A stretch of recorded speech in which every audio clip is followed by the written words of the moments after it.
गोविन्दाय नमो नमः। श्रीकृष्णाय नमो नमः। नारायणाय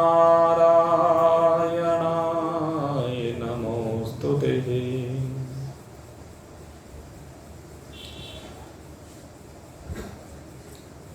भगवत भावों से संयुक्त होकर आज श्रीमद् देवी भागवत कथा के चतुर्थ दिवस पर अपनी बुद्धि को सन्मार्ग पर प्रेरित करके अपने जीवन को आनंदमय करने हेतु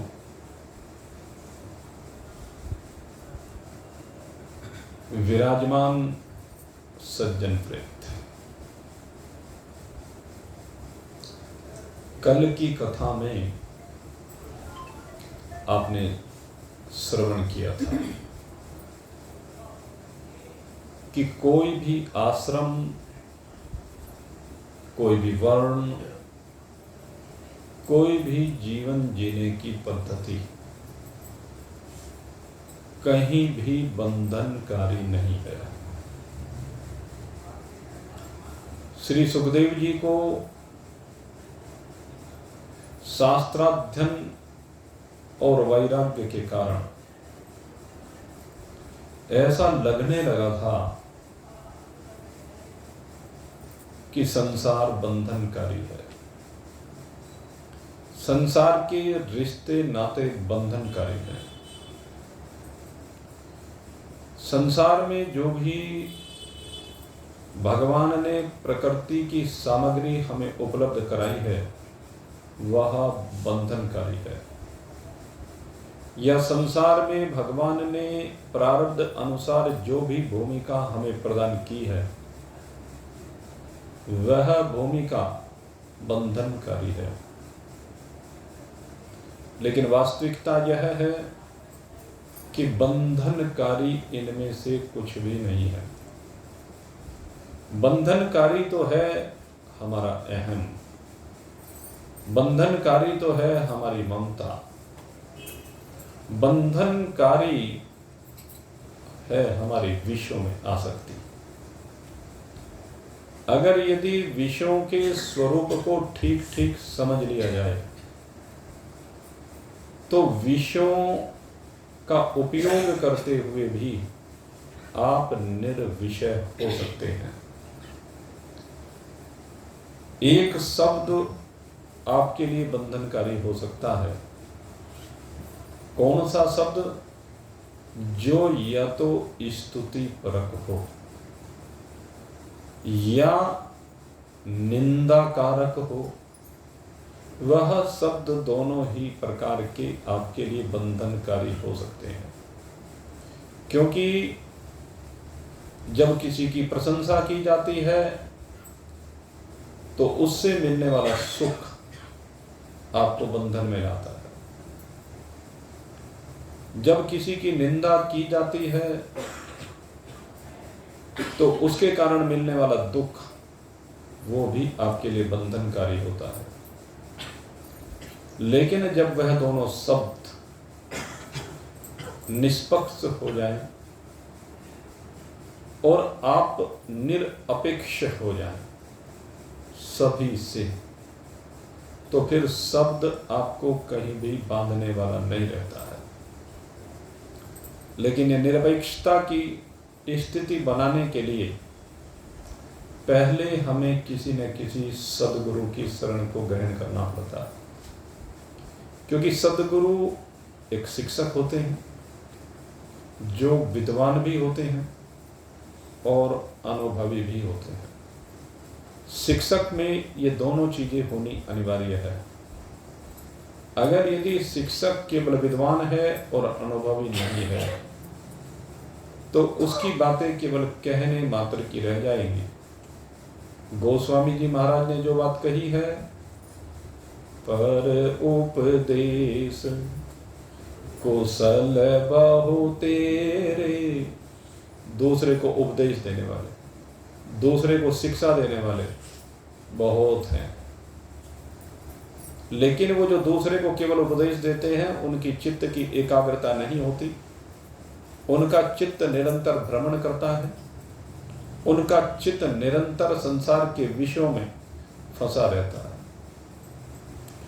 लेकिन जो विद्वान साथ साथ कहते हैं कि अपने जीवन में उतार लेता है, जो बात शास्त्र ने कही है उनको अपने जीवन में पूरी तरह से समाहित कर लेता है। शास्त्रोक्त बातों के अनुसार, महान पुरुषों की बातों के अनुसार अपने जीवन को परिवर्तित करते, वह जीवन को एक नई दिशा देते निरंतर परमात्मा की ओर आमुख होता है। ऐसे विद्वान महान पुरुष अनुभवी कहे जाते हैं, और ये अनुभव के द्वारा ही प्रमाणित तथ्यों को अपने शरण में आए हुए शिष्यों के सम्मुख रखते हैं, और शिष्य उन उपदेशों को ग्रहण करके इस भव से पार हो जाते हैं। और इसके लिए अनेक माध्यम होते हैं, लेकिन जितने भी माध्यम हैं उनमें सबसे मुख्य है श्रुति। सबसे पहले श्रुति, अर्थात जो उन्होंने वेदों का अध्ययन किया है, शास्त्रों का अध्ययन किया है, वो सबसे पहले उस अध्ययन किए हुए को अपने शिष्य को समझाते हैं सैद्धांतिक रूप से। और श्रुति के बाद क्या होता है कि जो श्रुति की बातें हैं वो आसानी से समझ में नहीं आती है, तो उनको समझाने के लिए उन्हें कुछ युक्तियों का सहारा लेना पड़ता है। युक्तियां यानी वो दृष्टांत जिनके द्वारा परमात्म तत्व को समझाया जाता है, जिनके द्वारा परमात्म तत्व की वास्तविकता को, यथार्थता को समझाया जाता है, और वो दृष्टांत जिनके द्वारा इस जगत की असारता को समझाया जाता है। क्योंकि जगत असार है। असार क्यों कहा गया? क्योंकि इसको कितना भी छान लीजिए, इसमें से कुछ भी निकलने वाला नहीं है। ये सब निवृत्त हो जाने वाला है। संसार के समस्त पदार्थ एक दिन भस्म मात्र हो जाने वाले हैं, मिट्टी बन जाने वाले मात्र हैं, इसलिए वो निवृत्त हो जाते हैं। मिट्टी के निपट जाने पर एक जल के अतिरिक्त और कुछ नहीं बचता है। लेकिन जल भी निवृत्त हो जाने वाला है, निर्विशेष रूप से जल भी बचने वाला नहीं है। जल अग्नि में लय हो जाता है, और एक समय ऐसा आता है कि अग्नि भी लय हो जाती है। जल का कोई अस्तित्व नहीं रहता, अग्नि का कोई अस्तित्व नहीं रहता। अग्नि वायु में लय हो जाती है, और वायु भी एक दिन निवृत्ति को प्राप्त हो जाती है। और जब वायु निवृत्ति को प्राप्त होती है तो आकाश के साथ तद्रूप हो जाती है, जिससे सिद्ध होता है कि वायु भी रहना वाला नहीं है। जो सारे जगत का प्राण है वो वायु रहने वाला नहीं है। वो वायु एक दिन निवृत्त हो ही जाता है, आकाश के साथ एक रूप हो जाता है। और आकाश जो व्यापक है, सर्वत्र विराजमान है, वह आकाश भी सदा रहने वाला नहीं है। वह आकाश भी अपनी तन्मात्रा शब्द के साथ लय को प्राप्त हो जाने वाला है, और शब्द के साथ ये लय होकर के फिर ये शब्द भी, ये तन्मात्राएं भी लय को प्राप्त हो जाती है। ये तामस अहंकार में लय को प्राप्त होती है। इसलिए ये जो शब्द है, आकाश, वायु, अग्नि, जल और पृथ्वी, ये सब निवृत्ति को प्राप्त हो जाते हैं, लय को प्राप्त हो जाते हैं। इनमें कुछ भी शेष नहीं बचता है। क्या बचा? तामस अहंकार। और एक जीवता रह जाती है। ये जीवता भी एक दिन लय को प्राप्त हो जाने वाली है। ये रजोगुण का विकार है मुख्य रूप से, या कह लीजिए मलिन सत्व गुण का विकार है। एक वैकारिक अहंकार होता है, एक राजस अहंकार होता है, एक तामस अहंकार होता है। ये राजस अहंकार की सृष्टि है और ये भी एक दिन निवृत्त हो जाने वाला है। इसके बाद जितनी दैविक सृष्टि है वह दैविक सृष्टि भी सात्विक अर्थात वैकारिक अहंकार में लय हो जाती है। और ये तीनों अहंकारों में लय होकर के अब केवल एक अहंकार, इन तीनों का एक सामूहिक अहंकार, जिसको अहंकार कहते हैं, न वैकारिक है, न राजसी है, न तामसी है, केवल अहंकार। ये अहंकार मात्र शेष रह जाता है, अभी में मैंपना है। और ये अहंकार फिर प्रकृति के 3 गुणों में अर्थात महतत्व में लय को प्राप्त हो जाता है। जो गुणों के विचरण की अवस्था है, गुणों के स्फुरण की अवस्था है, गुणों की वैकारिक अवस्था है, जिसको हम महतत्व कहते हैं। ये महतत्व में लय को प्राप्त हो जाता है। और इसके महतत्व में लय को प्राप्त होते ही ये महतत्व भी मूल प्रकृति में लय को प्राप्त हो जाता है। नीचे अब कुछ भी नहीं रहता है, अब रह जाती है केवल प्रकृति। और यह प्रकृति परमात्मा के साथ एक रूपता को प्राप्त हो जाती है। अंत में क्या बचा? निर्विशेष रूप से केवल एक परमात्मा ही शेष रह जाने वाला है, बाकी सब कुछ लय को प्राप्त हो जाने वाला है। यह परमात्मा, यही हम सबकी वास्तविकता है। ये जो मैंने आपको बताया है, ये संसार के पदार्थों से लेकर के, संसार के जीवों से लेकर के, देवी देवताओं से लेकर के, पृथ्वी जल अग्नि वायु आकाश से लेकर के, अहंकार महतत्व और प्रकृति से लेकर के, ये सब का सब एक परमात्मा में लय को प्राप्त हो जाता है। अर्थात ये सब का सब एक परमात्मा में स्थिति वाला होता है।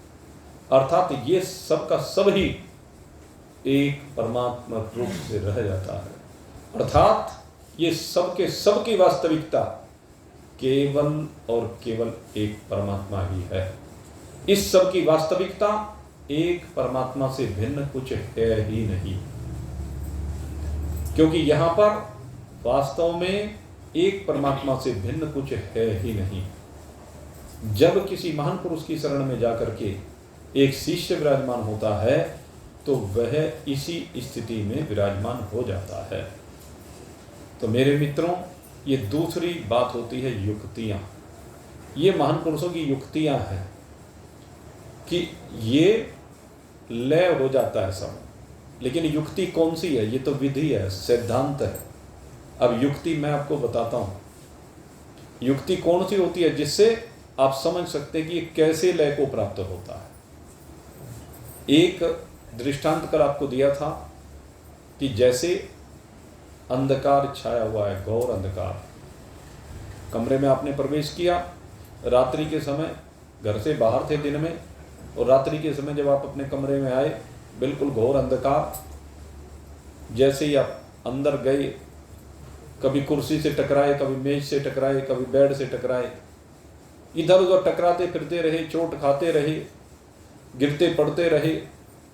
लेकिन इतने में एक व्यक्ति आया और उसने आकर के स्विच दबा दिया, और स्विच के दबाते ही कमरे का अंधकार दूर हो गया, कमरे में प्रकाश हो गया।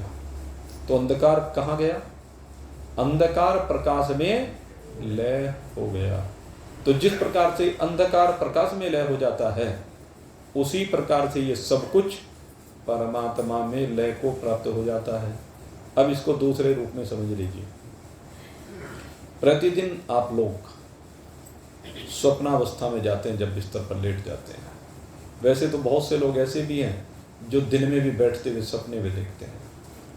तो उनकी बात करो चाहे रात्रि के स्वप्न की बात करो, रात्रि को आप स्वप्न अवस्था में जाते हैं, और जब रात्रि में आप स्वप्न अवस्था में जाते हैं तो रात्रि में स्वप्न अवस्था में जाते ही आप एक संसार का निर्माण कर देते हैं, एक ब्रह्मांड का निर्माण कर देते हैं।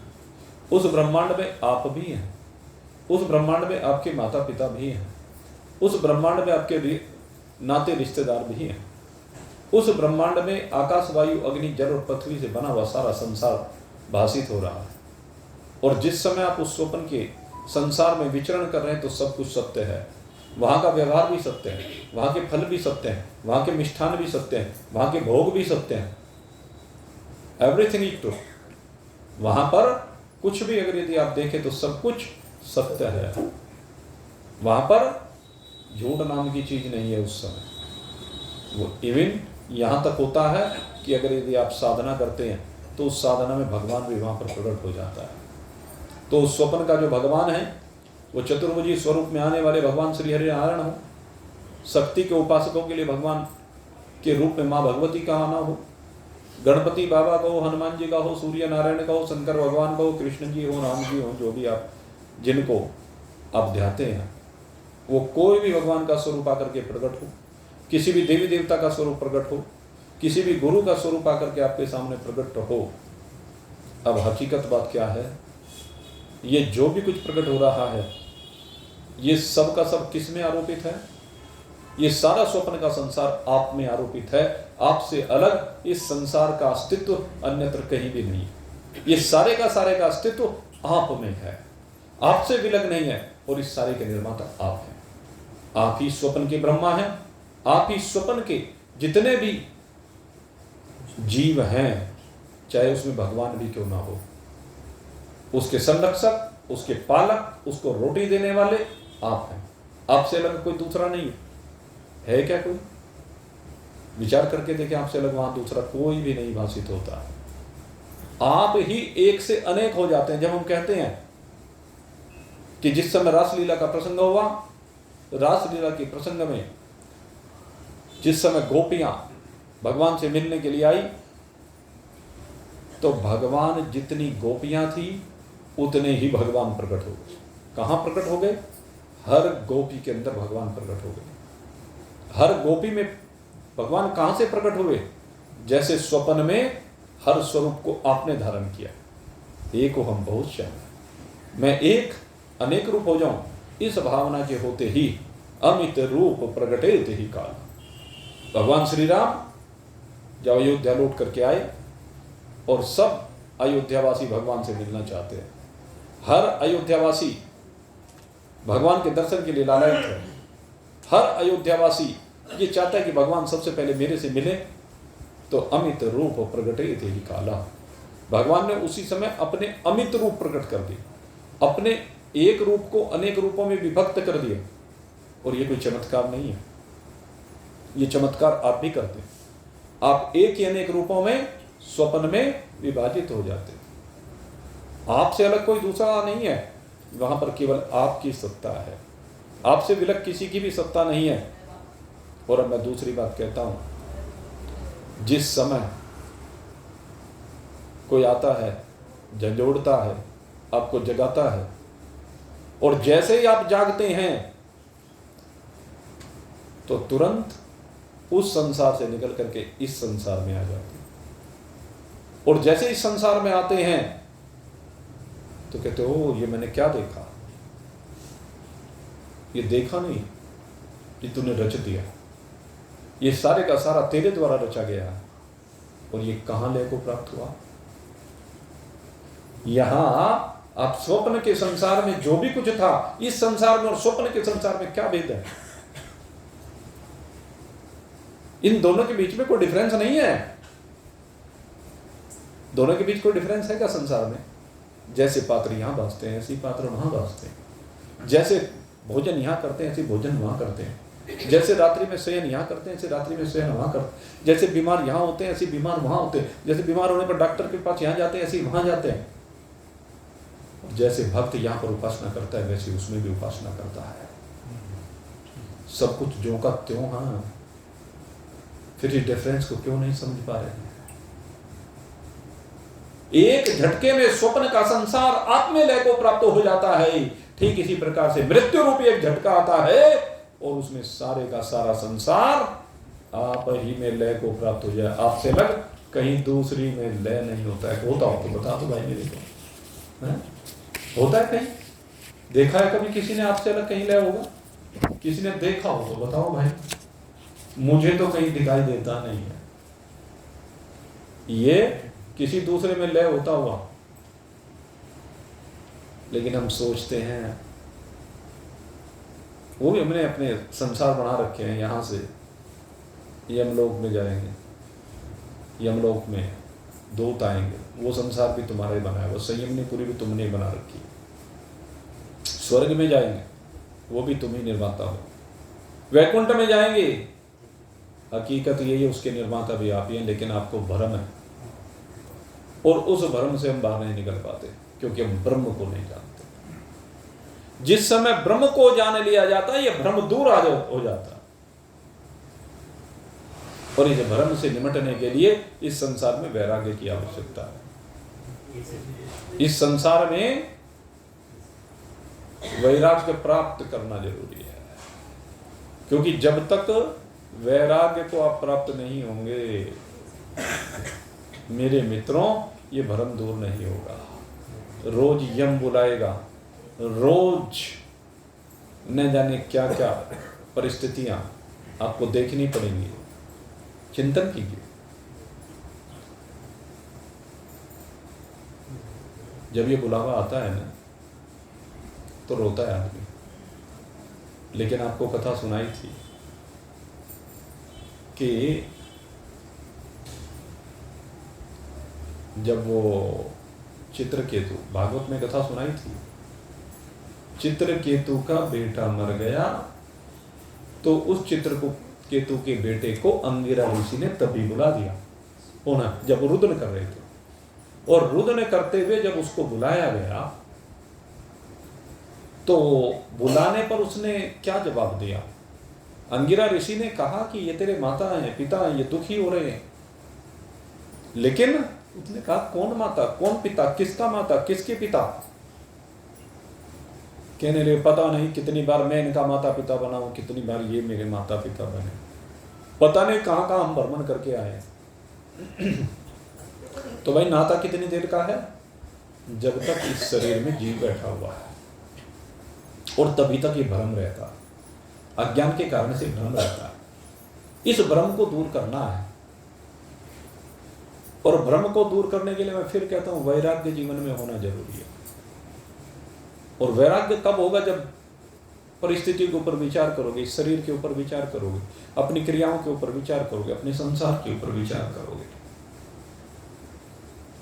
और विचार कब होता है? देखिए अपनी आंख पर चढ़े हुए चश्मे को। ये चश्मा ये बुलावे का प्रतीक है, ये उड़े हुए बाल बुलावे के प्रतीक हैं, ये सफेद हुए बाल बुलावे के प्रतीक है, कानों से कम सुनना बुलावे का प्रतीक है, शरीर में शिथिलता का आ जाना बुलावे का प्रतीक है, आंखों में कालिमा का आ जाना बुलावे का प्रतीक है, शरीर की शक्ति का क्षीण हो जाना बुलावे का प्रतीक है। इसलिए समझिए इस बात को। बुलावा आ गया यम का, बुलावा आ गया यम का, चलने की तैयारी है। बुलावा आ गया यम का, चलने की तैयारी है। बाल हो गए सिर के काले, बाल हो गए सिर के धोले, बाल हो गए सिर के धोले, काली माँ आंखों में छाई है। बाल हो गए सिर के धोले, काली माँ आंखों में छाई है। कानों से सुनने लगा ऊंचा, कानों से सुनने लगा ऊंचा, दांतों का हिलना भी जारी है, दांतों का हिलना भी जारी है।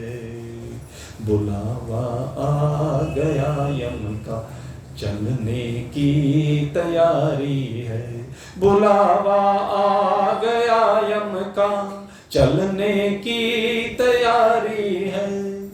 कमर हो गई सबकी कोबड़ी, कमर झुक जाती है, लाठी हाथ में आ जाती है। कमर हो गई सबकी कोबड़ी, कमर हो गई सबकी कोबड़ी, चले लकड़ी के सहारे है, चले लकड़ी के सहारे है। गई सब देह की ताकत, गई सब देह की ताकत, लगी तन में बीमारी है। गई सब देह की ताकत, लगी तन में बीमारी है। बुलावा आ गया यम का, बुलावा आ गया यम का, चलने की तैयारी है। बुलावा आ गया यम का, चलने की तैयारी है। छुटी सब प्रीत तिरिया की, छुटी सब प्रीत तिरिया की, पुत्र सब हो गए नियारे। छुटी सब प्रीत तिरिया की, पुत्र सब हो गए न्यारे। बने सब मित्र मतलब के, बने सब मित्र मतलब के, झूठ लोकन की यारी है। बने सब मित्र मतलब के, झूठ लोकन की यारी है। बुलावा आ गया यम का, चलने की तैयारी है। बुलावा आ गया यम का, चलने की तैयारी है। करो जगदीश का सुमिरन, करो जगदीश का सुमिरन, भरोसा राख के मन में। करो जगदीश का सुमिरन, भरोसा राख के मन में। वो ब्रह्मानंद है मेरा, वो ब्रह्मानंद है मेरा, बस एक वही हितकारी है। वो ब्रह्मानंद है मेरा, वो ब्रह्मानंद है मेरा, बस एक वही हितकारी है। बुलावा आ गया यम का, चलने की तैयारी है। बुलावा आ गया यम का, चलने की तैयारी है। बुलावा आ गया यम का, चलने की तैयारी है। बुलावा आ गया यम का, चलने की तैयारी है। जी हाँ, यम का बुलावा आ गया, चलने की तैयारी है। किसके चलने की तैयारी है? इस शरीर भाव के चलने की तैयारी है। ये जो देही भाव हमने बना करके रखा है, इसकी चलने की तैयारी है। और जो आपका आत्मा है, वो तो भाई कहीं आता है न जाता है, क्योंकि आत्मा तो सदा ही अचल है, स्थिर है, अनंत है, असीम है, अपार है। क्योंकि आत्मा ब्रह्म ही है। आत्मा ब्रह्म से भिन्न और कुछ भी नहीं है। लेकिन इस बात को कौन समझता है? कहते हैं जिस विद्वान ने इस बात को अनुभव कर लिया है, उसके अनुभव का लाभ उठा करके जो जिज्ञासु शिष्य होता है, जो समर्पित शिष्य होता है, वही इस बात को समझ सकता है। हर एक इस बात को नहीं समझ पाता है। तो आप इस बात को समझने का प्रयास कीजिए।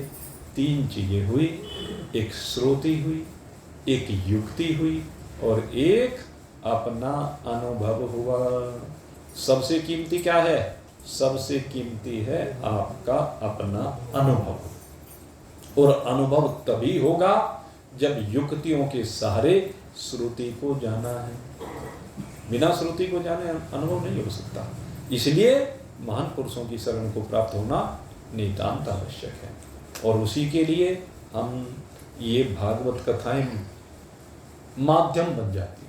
ये सब क्या है? माध्यम है। और इनके माध्यम से हम श्रीमद् भागवत कथा, श्रीमद् देवी भागवत कथा शिव पुराण की कथा, राम कथा, इन सब के माध्यम से भगवान की महिमा का वर्णन सुनते हैं, भगवान की महिमा का गायन सुनते हैं और करते भी हैं। और करते करते अनुभूति होती चली जाती है, डूबते डूबते अपने आप अनुभूति हो जाती है। तो इस अनुभूति को करने का प्रयास करें। ये भागवत जो कि माँ भगवती की असीम महिमा का वर्णन करती है। ओम सर्वचैतन्य रूपां तामाद्यां विद्यां च धीमहि। क्या कहा? हे भगवती, आप जो चैतन्य स्वरूप हैं, हम आपकी शरण को ग्रहण करते हैं। किस लिए? कि आप हमें विद्यां च धीमहि, आप हमें विद्या प्रदान करें। बुद्धि याम न प्रचोदयात्, हमारी बुद्धि उस विद्या को ग्रहण करे और विद्या को ग्रहण करके उस सन्मार्ग पर चले जिसके द्वारा हम संसार के समस्त बंधनों से बाहर निकल करके आपके साथ एक रूपता को प्राप्त कर लें।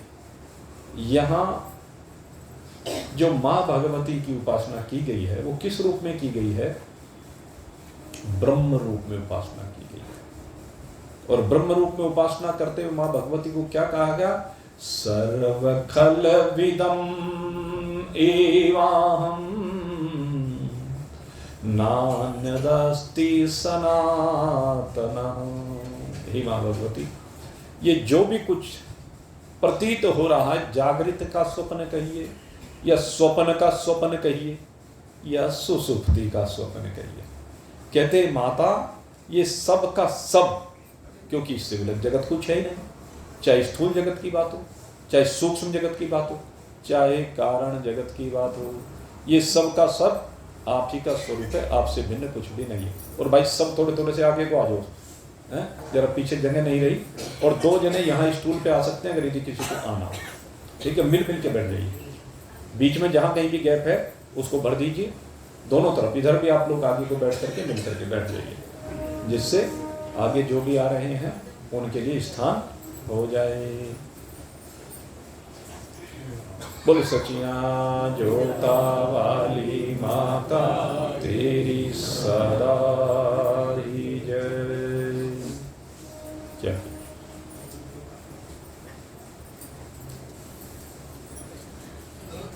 तो हम लोग माता के कौन से स्वरूप को कहते हैं? जो सर्व खलविदम, खलविदम से तात्पर्य जो भी कुछ जड़ और चैतन्य रूप से विराजमान है वह सब आप ही हैं।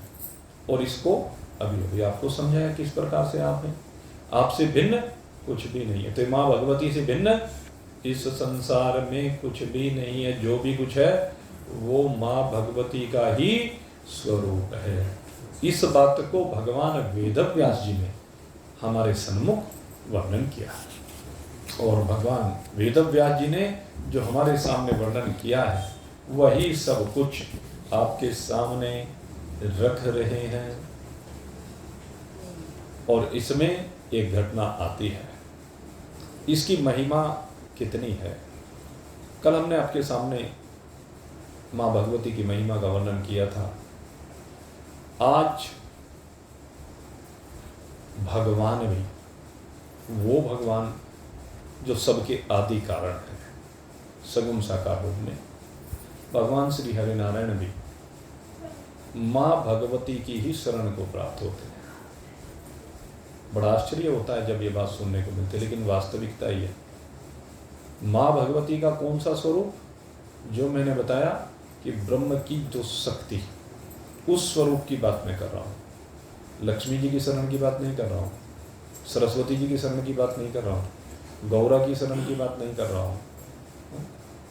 गौरा की शरण में जाती हैं सीता जी, गौरा जी की शरण में जाती हैं रुक्मणी जी जब उनको, लेकिन वो जिस समय लौकिक व्यवहारिक लीला चल रही होती है तो वो चूंकि समकक्ष है तो वहाँ उनकी शरण में जाया जा सकता है समकक्ष की, और नहीं तो ऊपर वाले की शरण में जाया जाता है। तो ये भगवती जो भगवान नारायण से भी ऊपर है, कौन है? जो सबकी जननी है। किस रूप में जननी है? कहते प्रकृति रूप में।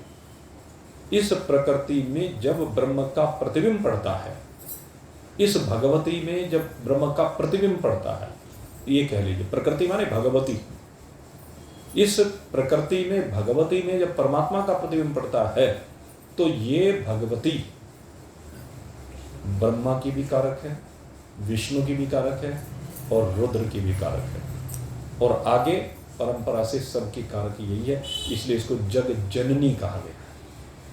और सगुण साकार रूप में चूंकि भगवान नारायण सारे ब्रह्मांड की रचना करते हैं, ब्रह्मा जी उनसे उत्पन्न होते हैं, फिर उनके क्रोध से रुद्र की उत्पत्ति होती है। भागवत में आपको विस्तार से इस बात के ऊपर चर्चा कर चुके हैं। तो इसलिए वो जगत पिता कहे जाते हैं। वैसे तो ब्रह्मदेव को भी जगत पिता कहा जाता है, क्योंकि सारी सृष्टि आगे भगवान के आदेश से ब्रह्मा जी ने ही निर्माण की, लेकिन ब्रह्मा के जो पिता हैं वो उन जगत पिता के भी पिता, वो भगवान नारायण है। तो भगवान नारायण के एक समय की बात है, एक घटना आती है भगवान नारायण के लिए। कहते हैं एक बार भगवान नारायण जब सृष्टि प्रलय को प्राप्त हो गए, और सृष्टि को प्रलय के प्राप्त होने के बाद भगवान नारायण भी कहते हैं कि योग निद्रा में शयन कर जाते हैं।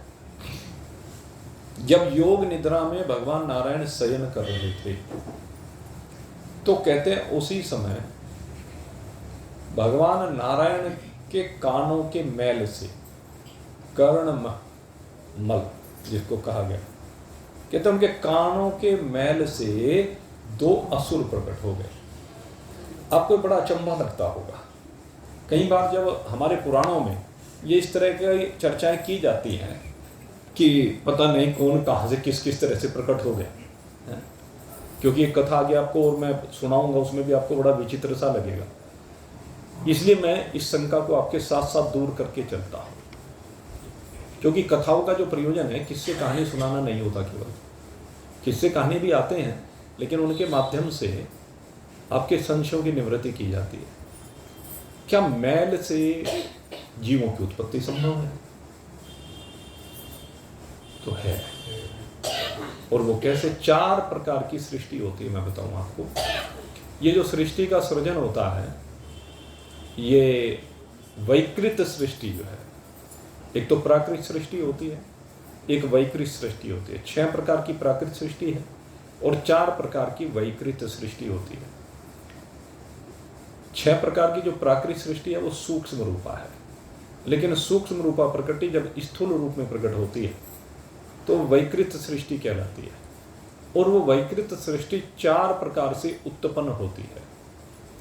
एक सृष्टि तो उत्पन्न होती है उद्भिज, इस सृष्टि को कहते हैं उद्भिज।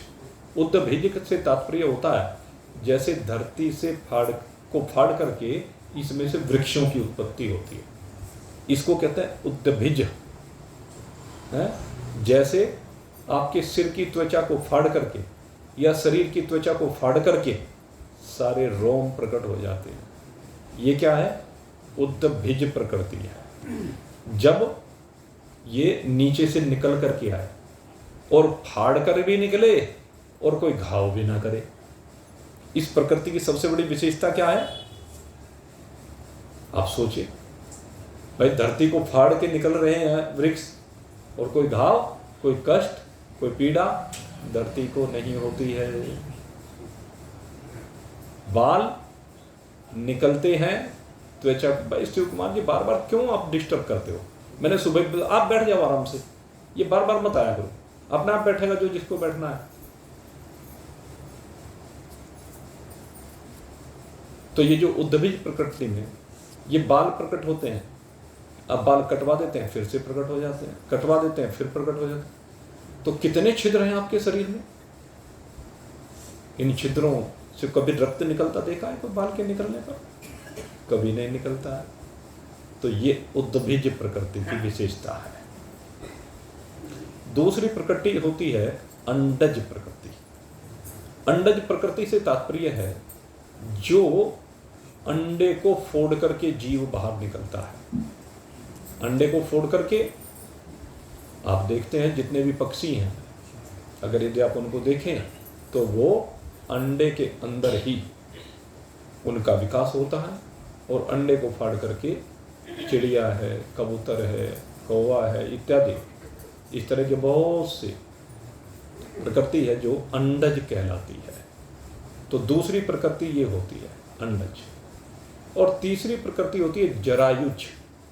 जरायुज जो प्रकृति होती है उसमें मनुष्य भी जरायुज है। जरायुज माने जैसे कहते हैं आज हमारी भाषा में जेर या झिल्ली, जिसमें जीव माता के गर्भ में विकसित होता है, पोषित होता है और बाद में उस झिल्ली को फाड़ करके वो शरीर से बाहर निकलता है।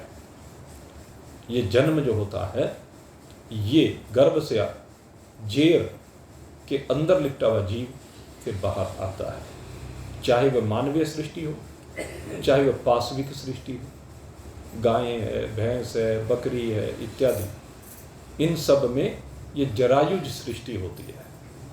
तो तीन प्रकार की सृष्टि तो ये सर्वत्र देखने में आती ही है, लेकिन चौथी प्रकार की जो सृष्टि है ये सृष्टि है स्वेदज सृष्टि। स्वेदज सृष्टि का मतलब है जो पसीने से होता है जी। पसीना उत्पन्न होने पर या कह लीजिए कहीं भी गंदगी का ढेर हो गया उसके पसीजने से, जैसे कहीं पर कूड़ा डालते चले जाते हैं, कूड़ी कहते हैं जिसको, उसके अंदर ही अंदर अनेक प्रकार के कीड़े उत्पन्न हो जाते हैं, अनेक प्रकार के जीव पैदा हो जाते हैं। तो ये ऐसे जो जीव हैं ये स्वेदज कहलाते हैं। तो जो हम मधु और कैटब की बात कर रहे हैं ये ऐसे ही जीव हैं। ये भाई बड़े भयंकर जीव हैं और ये भगवान विष्णु के कर्णमल से प्रकट हुए और कर्णमल से प्रकट होकर अर्थात स्वेदज हैं। ये कैसे हैं? स्वेदज, पसीने से उत्पन्न हो रहे हैं। जैसे सिर में जूं हो जाती है वो भी स्वेदज ही है। तो ये भगवान विष्णु के कर्णमल से प्रकट होकर के उनके कान के रास्ते से ही बाहर निकल आते हैं। भगवान चूंकि शयन कर रहे हैं, अब शयन करते भगवान को भी पता नहीं चला और ये दोनों प्रकट हो गए। अब ये दोनों जब प्रकट हो गए तो बाहर निकले और बाहर निकल करके इनका विकास होने लगा। इनको कोई रोक टोक तो है नहीं, जैसे जी मैं ऐसो करे। और चारों ओर इन्होंने जल ही जल देखा, इनको जल के अलावा कुछ दिखाई नहीं दे रहा, क्योंकि भगवान क्षीर सागर में योग निद्रा में शयन कर रहे हैं और उस समय जल प्रलय हुई थी। तो सारी जहां भी दृष्टि घुमा करके देखें जल ही जल, जल ही जल, जल ही जल। और ऐसे होते होते बड़े होते चले गए, बड़े विशाल होते चले गए, बड़े भयंकर होते चले गए, बड़े इनके शरीर होते चले गए, क्योंकि न तो अब इनको कोई मारने वाला है। एक सबसे बड़ी बात क्या है कि इस सृष्टि में कोई मारने वाला इनको अभी है नहीं, इसलिए होता गया इनका विकास। और विकास होते होते एक बार फिर क्या हुआ कि अब सृष्टि के सर्जन का समय आया। और जब सृष्टि के सर्जन का समय आया तो भगवान के नाभि कमल से ब्रह्मदेव का प्रकटन हुआ। कमल नाल पर ब्रह्मा जी विराजमान हुए। अंतरिक्ष में विचरण करते करते आज तक इन्होंने कभी कुछ देखा नहीं था, लेकिन आज जैसे ही ब्रह्मदेव का प्रकटन हुआ तो इन्होंने ब्रह्मदेव को देखा। कहने लगे ये क्या है भाई, अजीब सा जीव दिखाई दे रहा है, चारों तरफ मुख वाला है, ये है कौन? ये उसके पास गए और जाकर कहने लगे कौन हो तुम? कि मैं भी यही पता कर रहा हूं कि मैं कौन हूं, अभी तक मुझे पता नहीं है कि मैं कौन हूं। आपको पता है कि आप कौन है? आप भी यही खोज कर रहे हैं। अभी तक हम सभी यही खोज कर रहे हैं कि मैं हूं कौन। आपने कभी विचार किया क्या? कोई आपको मां कहता है, कोई आपको बेटी कहता है, बेटा कहता है, पिता कहता है, कोई बहन कहता है, कोई भाई कहता है? कोई पति कहता है, कोई पत्नी कहता है, कोई मौसी कहता है, कोई मौसा कहता है, कोई बुआ कहता है, कोई फूफा कहता है, कोई मामी कहता है, कोई मामा कहता है, कोई नानी कहता है, कोई नाना कहता है, कोई दादी कहता है, कोई दादा कहता है, पता नहीं क्या क्या कहते हैं। कौन हो आप? ये सारे आपके नाम है ना, ये सारी उपाधियां आपकी है ना, सारे आप ही हो, एक से अनेक हो गए। सोचें फिर कौन है?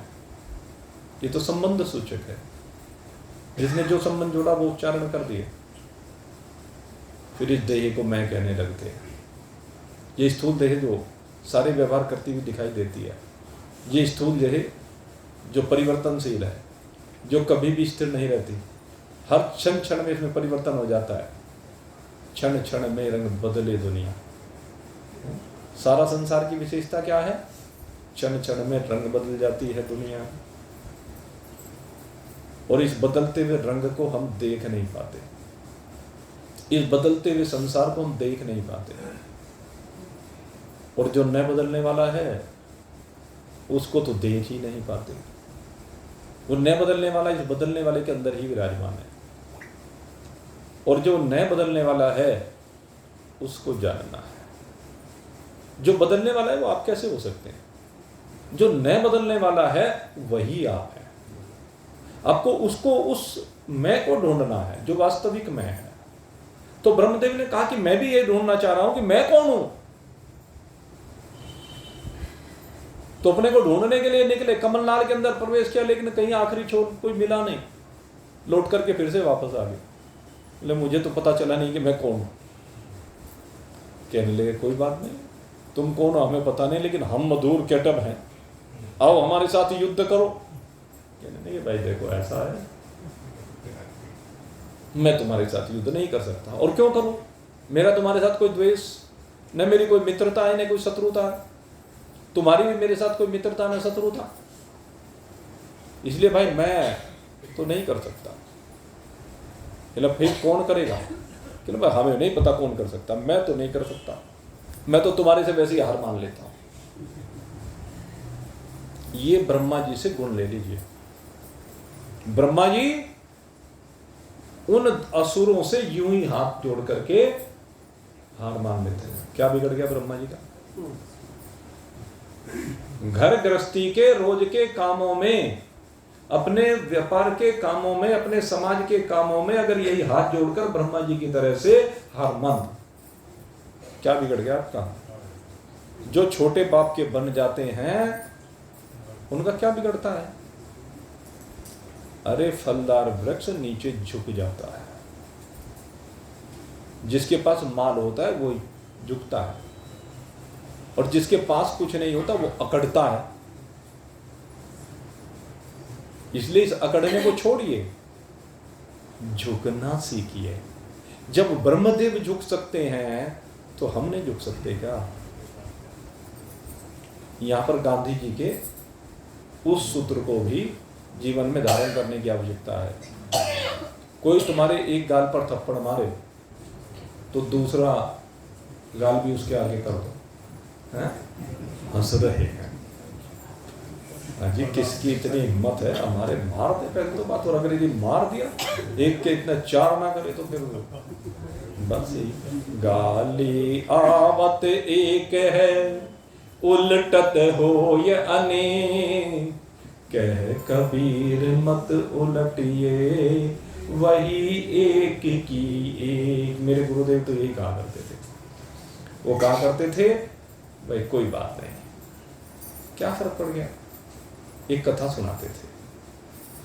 एक बार एक व्यक्ति उनके पास गया और प्रभावित हुआ, और प्रभावित होने के बाद कहने लगा गुरुजी मुझे गुरु मंत्र दे दीजिए, क्योंकि गुरु बिना मुक्ति नहीं है।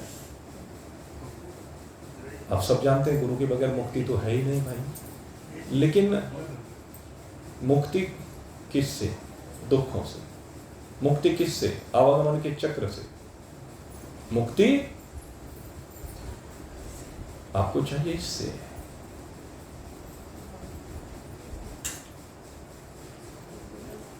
तो खैर गुरु जी इससे मुक्त करते हैं। कैसे करते हैं? आज ये एक मंत्र दे दो, दे दिया मंत्र। लेकिन भाई आपको एक बात बता दें, मंत्र कोई भी दे दिया जाए, मंत्र आपके चित्त की एकाग्रता को बनाने के लिए है। आप ये सोचें कि उस मंत्र के जाप करने से आपको मुक्ति मिल जाएगी, तो इस भ्रम में मत रहना। मंत्र में बहुत शक्ति होती है, इसमें कोई दो राय नहीं। मंत्र है भगवान को पुकारने के लिए, और भगवान आपकी पुकार सुनकर के आपके पास आ जाए, तो भगवान जब आ जाएंगे तो भगवान आपके संशय का निवारण करेंगे। मुक्ति ज्ञान से है। भगवान शंकराचार्य जी ने इसके ऊपर विशेष रूप से कहा कि मते गंगा सागर गमनम व्रत परिपालन अथवा दानम ज्ञान विहीनम सर्वमतेन मोक्तिर्न भवति जन्म सतेन भज गोविंदम भज गोविंदम गोविंदम भज मूढ़मते। भगवान शंकराचार्य कहते हैं बगैर ज्ञान के मुक्ति होने वाली नहीं। और वो ज्ञान कौन देंगे?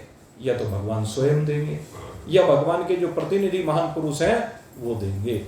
मुक्ति उस ज्ञान से होगी, उस समझ से होगी। जब अज्ञान से बाहर निकल करके ज्ञान में आ जाओगे तो मुक्ति होगी। प्रज्ञानम ब्रह्म, क्योंकि ब्रह्म परकिष्ट ज्ञान स्वरूप है, शोधित ज्ञान। वो ज्ञान जो बिल्कुल खरा है, 100% सोना है। मुक्ति उससे होती है। अगर जिनको प्राप्त करनी है वो महान पुरुषों की शरण को प्राप्त हो जाते, जिनको नहीं प्राप्त करनी है भटकते रहते हैं। इसलिए गुरु बिना मुक्ति नहीं। ये बात जो कही गई है वो ज्ञान के लिए कही गई है। मंत्र आपके चित्त को एकाग्र करने के लिए, मंत्र आपको वो शक्ति प्रदान करते हैं जिससे आपका चित्त विषयों में नहीं भटकता है। ओम नमो भगवते वासुदेवाय की बात करो, ओम नमो नारायणाय की बात करो, ओम विष्णवे नमः की बात करो, ओम नमः शिवाय की बात करो। और इस देवी भागवत में ओम ऐं ह्रीं क्लीं चामुंडाय विच्चहि इसकी बात करो, या अन्य अन्य जितने भी मंत्र हैं, उन सबके प्रयोजन मुख्यतः या तो रोग की निवृत्ति है, या धन की प्राप्ति है, या अन्य जो कुछ चीज आप चाहते हैं, जो भोग की वस्तु चाहते हैं उसकी उपलब्धि है, या चित्त की एकाग्रता हो करके भगवान के दर्शन की। तो मंत्र की सीमा इतनी है, इससे आगे मंत्र की सीमा नहीं है। इससे आगे जहां तक ये जानने की बात है कि मैं कौन हूं, तो मैं कौन हूं जो जानने के लिए गुरु की या भगवान की शरण होकर के विधि पूर्वक उस ब्रह्म ज्ञान को प्राप्त करने की आवश्यकता है। अगर आवश्यकता ना होती तो अर्जुन के तो सारथी हैं भगवान, अर्जुन को ज्ञान देने की क्या आवश्यकता थी? वो भी महाभारत की भूमि में उसके सिर पे एक हाथ रख देते, उसी से ज्ञान हो जाता। सोचिए, कर सकते थे कि नहीं कर सकते थे? भगवान तो कर्तुम अकर्तुम अन्यथा कर्तुम सर्वसमर्थ है, ईश्वर है। ऐसी ऐसी लीलाएं की हैं भगवान ने। गोवर्धन को यूं ही उठा दिया नख पे, हवा में उठा दिया उसको। और बहुत से लोग कहते हैं ये ऐसा भी भला संभव है क्या? अरे आकाश में कितने ब्रह्मांड घूम रहे हैं, हवा में ही तो घूम रहे हैं। ये तो नख का सहारा भी दे दिया, वहां तो सहारा की भी जरूरत नहीं है। अनंत कोटि ब्रह्मांडों को रचने वाला, अनंत कोटि ब्रह्मांडों को नचाने वाला, अनंत कोटि ब्रह्मांडों को घुमाने वाला, उसके लिए क्या मायने रखता? लेकिन किसी के सिर पे हाथ रख के उसे ज्ञान मिल गया हो, ऐसा कभी नहीं हुआ। भगवान ने ऐसा कभी नहीं किया, उसको ज्ञान दिया है। चाहे भगवान श्री कृष्ण की बात हो, चाहे भगवान श्री राम की बात हो, और चाहे मैं कहता हूँ भगवान का जो सर्वश्रेष्ठ अवतार मैं मानता हूँ ज्ञान योग में, वो अवधूत दत्तात्रेय जी की बात है। अवधूत दत्तात्रेय जी भगवान का ज्ञानी के रूप में सबसे बड़ा अवतार है। और ये अवतार जिसमें महाराज यदु को ज्ञान दे रहा है भगवान, वो फिर भगवान को ज्ञान क्यों देते? कपिल भगवान अपनी माता देवहूति के सिर पे हाथी रख देते, क्या जरूरत थी ज्ञान देने की? सांख्य शास्त्र का बड़ा लंबा चौड़ा ज्ञान दिया, कई अध्याय हैं श्रीमद् भागवत में। आप चिंतन करें, भगवान जब प्रकट हुए हैं, जब भी प्रकट हुए, जब भी कोई पात्र मिला तो उसको वो वेदों का ज्ञान दिया, वेदांत का ज्ञान दिया, ये गीता का ज्ञान दिया है भगवान ने। इसके द्वारा ही मुक्ति संभव है। तो ब्रह्मदेव भी कहते हैं भाई यही मैं जानना चाहा कि मैं कौन हूँ, और हम सब भी यही जानने के लिए प्रयासरत रहते कि मैं कौन हूँ। तो मैं कौन हूँ के ऊपर विचार कीजिए। और मैं कौन हूँ? मैं आत्मा हूँ, मैं आत्मा हूँ।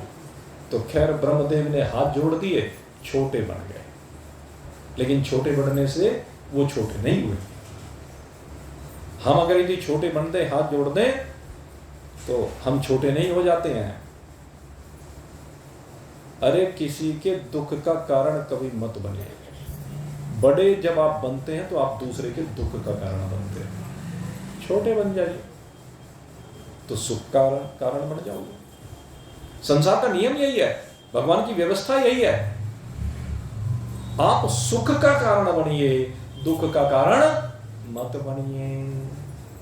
क्योंकि अगर किसी के दुख का कारण बनोगे, दुख देवत दुख होत है, सुख देवत सुख हो। सीधी सी बात है। अगर यदि आप किसी को दुख देंगे तो दुख होगा, और सुख देंगे तो सुख होगा। क्यों? क्योंकि कर्म प्रधान विश्व रच राखा, जो जस करहि सो तस फल चाखा। संसार कर्म प्रधान बनाया गया है। इस कर्म प्रधान संसार में जो भी कुछ आप करते हैं उसी का प्रतिफल आपको मिलता है। जैसा करते हैं वैसा भरते हैं। तो यही नियम है। इसलिए ब्रह्मदेव ने तो हाथ जोड़ के अपने पिंड छुड़ा लिया। मुझे नहीं लगता मैं क्यों खामखा किसी के साथ टक्कर मारता फिरूं, किसी के साथ टक्कर मारने में अपना समय क्यों खराब करूं। ब्रह्मदेव किसी के साथ टक्कर नहीं मारते, इसलिए अपना समय खराब नहीं करते, अपने काम से मतलब रखते हैं। अब मान लीजिए किसी के साथ आप टक्कर मारते हैं, बहसा बहसी करते हैं, लड़ाई झगड़ा करते हैं, इसकी उसकी तेरी मेरी करते हैं, तो अपना समय तो खराब कर रहे हो। समय बड़ा कीमती है। इस समय का सदुपयोग करना सीखो। और इस समय का सबसे बड़ा सदुपयोग, कलयुग केवल नाम आधार, सोमेर सोमेर नर उतरहि पार। कलयुग कहते हैं यहाँ पर नाम आधार है, और इसको सुमिर सुमिर करके आप भव से पार हो सकते हैं। क्योंकि जब आप नाम का जाप करेंगे, भगवान आपके लिए किसी न किसी सदगुरु को अपने आप भेज देंगे। परीक्षित के लिए सदगुरु भगवान ने स्वयं भेज दिया, परीक्षित के लिए अपना भेजा। यद्यपि इस भागवत में कथा दूसरी है परीक्षित की, वहां भागवत में कथा दूसरी है। दोनों जगह पर भागवत कथा का फर्क है, ये परीक्षित के चरित्र का फर्क है। कल मैंने आपको सुखदेव जी के चरित्र के बारे में बताया था। सुखदेव जी का चरित्र वहां भिन्न प्रकार का है और यहाँ भिन्न प्रकार का है। ऐसे ही परीक्षित का चरित्र भी भिन्न प्रकार का है। आप जानते हैं कि एक बार परीक्षित जी गए जंगल में धनुष बाण लेकर के शिकार करने के लिए, लेकिन शिकार कोई मिला नहीं। और जब शिकार नहीं मिला तो भूख प्यास सताने लगी, और जब भूख प्यास सताने लगी तो वहां पर क्या नाम, एक ऋषि समीक जिनका आश्रम था, समीक ऋषि ध्यानस्थ बैठे हुए थे, और ध्यानस्थ बैठे हुए समीक ऋषि से प्रार्थना की कि हमें जल दे दीजिए। लेकिन वो चूंकि ध्यानस्थ थे, उनको कुछ पता ही नहीं चला। पास में एक सांप पड़ा हुआ था, वो सांप उनके गले में पहनाए, और सांप को गले में पहनाए तो उनका एक तेजस्वी पुत्र था, उसको पता चला कि वो ये राजा बड़ी दुष्टता करके गया है, इसलिए तक्षक सप्त में है नहीं, 7 दिन बाद तक्षक इसको डस लेगा, मर जाएगा। अब समीक ऋषि ने सूचना भेज दी, भाई तो ये राजा ऐसा ऐसा सांप मेरे बेटे ने दे दिया। क्योंकि धर्मात्मा थे, कहने में कम से कम उसे पता तो चल जाए, अपना कुछ इंतजाम तो कर ले। तो यहां से प्रसंग की भिन्नता। आपने श्रीमद् भागवत में जो अब तक सुना, क्या हुआ कि उसी समय परीक्षित जी वैराग ले लेते हैं और वैराग लेकर के चल देते हैं, जनमेजय का राज्याभिषेक करते हैं। अपने बेटे जनमेजय का राज्याभिषेक करके और चल दिए, और कहां पहुंचे? सुख तीर्थ की पवित्र पावन भूमि पर पहुंच गए। अब तक तो ये कथा सुनी है श्रीमद् भागवत में, लेकिन श्रीमद् देवी भागवत में कथा यहां से भिन्न है। यहां पर जनमेजय का राज्याभिषेक नहीं किया, उन्होंने बड़े बड़े तांत्रिकों को, विद्वानों को, ब्राह्मणों को बुलवाया, जो मंत्र दृष्टा थे उनको बुलवाया, और उनको बुलवा करके उनसे कहा कि एक काम करो, मेरे लिए एक शीशे का महल तैयार करो। 7 मंजिला शीशे का महल तैयार करवाया, और उस महल को तैयार करा करके, कक्ष कह लीजिए एक के ऊपर एक, 7 मंजिलों पर। कहने मैं भी देखता हूं तक्षक कैसे आएगा, तक्षक आकर के कैसे मुझे डसेगा, देख रहे। और जब 7वां दिन हुआ तो 7वें दिन जाकर के उसमें 7वें तल पर जाकर के उसमें बैठ गए, और 7वें दिन जब उसमें जाकर के बैठे, सबको सावधान कर दिया, पहरे लगा दिए, खबरदार कोई भी एक चींटी भी अंदर ना आ जाए। अब धीरे धीरे समय बीतने लगा, उधर तक्षक चला, और जब तक्षक चला तो एक कश्यप नाम का ब्राह्मण, ये भी कथा वही आती है, रास्ते में मिला। तक्षक ने कहा भाई ब्राह्मण देवता किधर जा रहे हो? कहने लगे महाराज परीक्षित के पास जा रहा हूँ। किस लिए? कहने तुम डसोगे मैं उसको ठीक करूँगा। कहने मेरे डसे हुए को तुम ठीक कर सकते हो? तो जला करके भस्म कर देता हूँ। कहने मैं राजा को फिर से जीवन दे दूंगा। तेरे अंदर इतनी शक्ति सामरित है? कहने हाँ। कहने लगे भाई अच्छा दिखाइए तेरी शक्ति, मैं भी देख लूं। जैसे भगवान श्री कृष्ण ने देखी थी ना इसकी बबरीक की शक्ति, खाटू श्याम के नाम से जो प्रसिद्ध है, बबरीक, घटोत्कच का पुत्र। तो ऐसे ही कहने लगे भाई दिखा तो अपनी शक्ति। ब्राह्मण देवता सामने एक हरा भरा बहुत लंबा चौड़ा वृक्ष खड़ा हुआ था। तक्षक ने कहा देख मैं इसको जला के भस्म करता हूं। एक फुफकार मारी और फुफकार लगते ही सारा जो वृक्ष ऊपर से नीचे तक जल करके राख का ढेर बन गया। अब ब्राह्मण देवता हंसने लगे, हाथ में जल लिया, अभिमंत्रित किया, और जल को अभिमंत्रित करके जैसे ही उसके ऊपर छिड़का तुरंत वृक्ष ज्यों का त्यों वैसा ही हरा भरा हो गया। अब तक्षक देख करके अचंभा मान गया, कहने लगे हाँ तुम्हारे अंदर तो बड़ी शक्ति है, इसलिए तुम परीक्षित को पुनर्जीवित कर। तो कहने लगे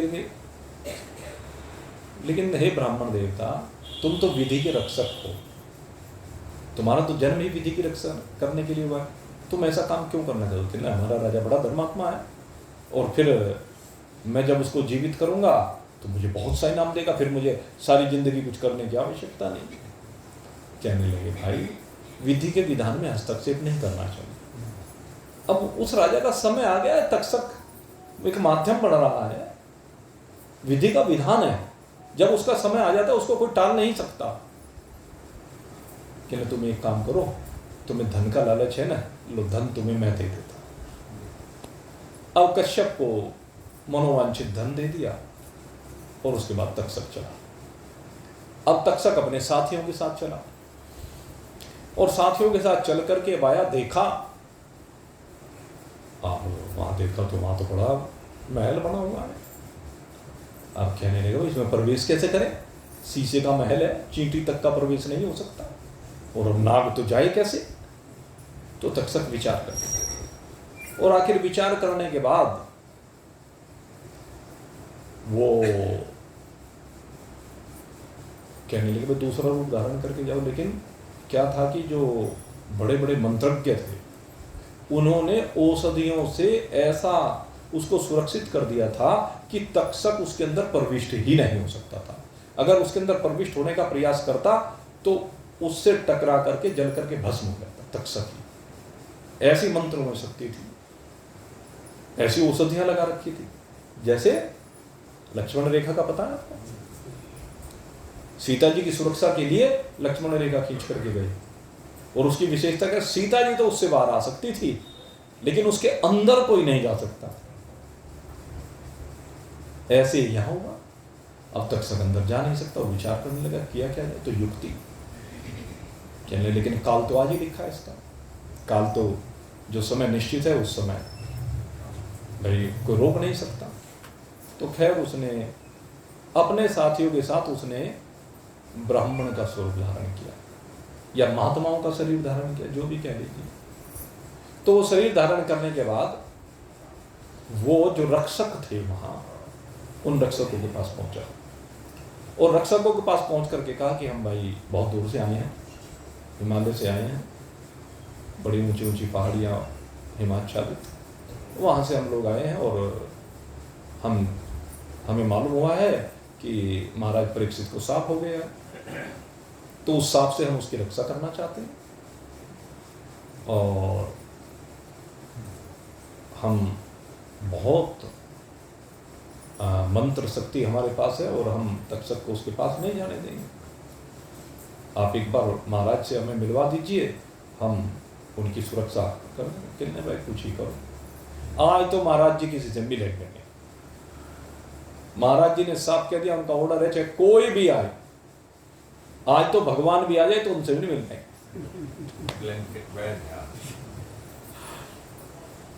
कहने लगे अच्छा ऐसी बात है, देखा भाई ये भी गड़बड़ हो गई। उन्होंने कहा अच्छा एक काम करो, लौट करके फिर आए। कहने लगे तुम एक काम करो, लो ये फल दे दो महाराज जी, प्रसाद दिया। कहने लगे जा करके ये प्रसाद महाराज जी को कह दो ये खा ले, ये अमर फल है, तक्षक आके काटेगा भी तब भी कुछ नहीं होगा। अब फल दे दिया तो उन्होंने सोचा भाई इसमें तो कोई विशेष बात नहीं, तो प्रसाद है, चलो वो तो अपना विदा हो गए और ले जाकर के वो फल महाराज परीक्षित के पास उन राजकर्मियों ने पहुंचा दिया। अब फल को रखा, लेकिन उस दिन तो महाराज जी का कोई मन नहीं कर रहा था, तो अब शाम का समय हो गया और जैसे ही शाम का समय हुआ कि अब तो भाई अस्ताचल की तरफ जा रहा है सूर्य, अब क्या आएगा तब सर। कहने भूख भी लग रही थी, कहने लगे ये भाई महात्माओं ने फल भेजा है, प्रसाद है, चलो इस प्रसाद को ग्रहण कर लेता हूं। और तुरंत महाराज जी ने एक सेव था, उस सेव को अपने हाथ में लिया और जैसे सेव को हाथ में लिया, उस सेव के अंदर एक कीड़ा था। सेव के अंदर एक कीड़ा था। ये कीड़ा कौन था? वो तक्षक ही कीड़े का रूप बना करके सेव में प्रविष्ट हो गया था। सेव के ऊपर जो डंठल होती है ना, वहां जो उसमें वो कीड़ा बैठ गया था। इतना सूक्ष्म रूप उसने धारण किया और जैसे ही उस सेव को खाने के लिए मुख को आगे बढ़ाया परीक्षित जी ने, तुरंत वो कीड़ा तक्षक बन गया और तक्षक बन करके तुरंत उसने परीक्षित को वहीं पर डस लिया। तो भाई बुलावा आ गया यम का, चलने की तैयारी है, बता रहा था। अब कैसे बचे? अब ये तो बुलावा है यम का, बहाना बनना है। कितनी अपनी सुरक्षा का उपाय किया, लेकिन फिर भी बच नहीं पाया, कोई नहीं बच पाया। इसलिए मेरे मित्रों, इससे कोई बच नहीं पाएगा। हमारे गुरुजी कहा करते थे, ये तो भाई लंडोरा बैल है। एक लंडोरे बैल की कथा सुनाया करते थे महाराज जी, कहना शरीर तो लंडोरा बैल है भाई, ये तो काल की बलि चढ़ना ही चढ़ना है। एक किसान था, उसके यहाँ बहुत से पशु थे। उन पशुओं में एक लंडोरा बैल था। लंडोरा बैल जिसकी पूंछ कटी हुई थी, उसे लंडोरा बैल कहते। तो एक दिन क्या हुआ कि कुछ वो चोर आए और चोरों ने आकर के किसान जहां अपने घेर में वो बांधा करता था पशु, रात के समय चुपचाप उनकी चोरी करके लेके चल दिए। अब रात को चोरी करके ले गए, काफी दूर पहुंचे, आगे रास्ते में जाकर के क्या देखा, एक जगह पर एक काली का मंदिर था। और वो काली का मंदिर पर जब वो पहुंचे चोर, तो चोरों ने जाकर के माँ काली को प्रणाम किया, और प्रणाम करने के बाद कहा, माँ ये चोरी अगर खप गई न, तो जो लंडूरा बैल है इसे आपकी भेंट चढ़, और लेकर के पशु चल दिया। अब वो तो पशु लेकर के चल दिया। अब आगे सुबह बेचारा किसान जागा, अब उसने देखा, बड़ा दुख हुआ। भाई किसान की तो संपत्ति यही होती है, भाई किसान के पास क्या है, खेती है और पशु है, यही उसकी सबसे बड़ी संपत्ति होती है। तो उस किसान ने बड़ा विचार किया, कहने लगे भाई बहुत दुखी हुआ, लेकिन चलो भाई ढूंढने तो चाहिए, इधर उधर पूछा, कुछ पता नहीं चला। फिर वो पैरों के निशान मिल गए। अब इतने पशु जब जाएं तो पैरों के निशान मिल जाते। अब सब गांव वाले ढूंढते ढूंढते अब आगे बढ़ने लगे। अब रास्ते में उनके वो काली का मंदिर पड़ा। अब जब काली का मंदिर पड़ा, किसान गया माँ काली के पास, और जाके उसने भी नमन किया, और नमन करके कहने, माँ बस ऐसी कृपा कर दे, जरा मेरे पशु मिल जाए, नहीं तो मेरा तो जीवन खराब हो जाएगा। और अगर मेरे पशु मिल गए ना, तो देख माँ, जो उसमें वो लंडूरा बैल है ना, वो तेरी बलि चढ़ा। अब भाई पशु मिले ना मिले, चोरी खपे ना खपे, अब वो लंडूरे बैल को तो भाई काल की बलि चढ़ना ही चढ़ना है, वो तो काली की भेंट चढ़े ही चढ़ेगा। तो ये शरीर हमारा लंडूरा बैल है, ये शरीर ही तो है। ये शरीर तो कितना ही उपाय कर लो, कितना ही सजा लो, धजा लो, क्रीम पाउडर लगा लो, इस पे पता नहीं क्या क्या युक्तियां करते हैं। काले को गोरा करने के लिए बहुत तरह के उपाय पता नहीं सोचते हैं, और हमने तो आज तक देखा नहीं भाई किसी को काले से गोली चमड़ी किसी की हो गई हो। ठीक कह रहे, ये कि वेदपाल जी तो हैं जिनकी काली से गोरी हो गई। जो बोल रहे हैं ना, मैं एकदम ये पकड़ में आ गए, देख लो इनकी काली से गोरी हो गई ना चमड़ी। ये किसी किसी की होती है ऐसी, वो अपवाद है, और उसका कारण क्या दूसरा है, वो तो सब आप जानते हैं। तो नहीं तो जो बात इन्होंने कही, चमड़ी काली ही होती चली जाती है। जैसे जैसे आप प्रयास करते हैं कि बुढ़ापा ना आए ना आए ना आए, क्योंकि आजकल ऐसे ऐसे साधन चल गए हैं। एक वो हीरोइन है, हमारे से भी बड़े वालों के जमाने की, हेमा मालिनी, जानते हो आप? सामने में बहुत बार आई है भाई, हमने भी देखी थी। और वो कम से कम भाई 75 साल की हो गई होगी।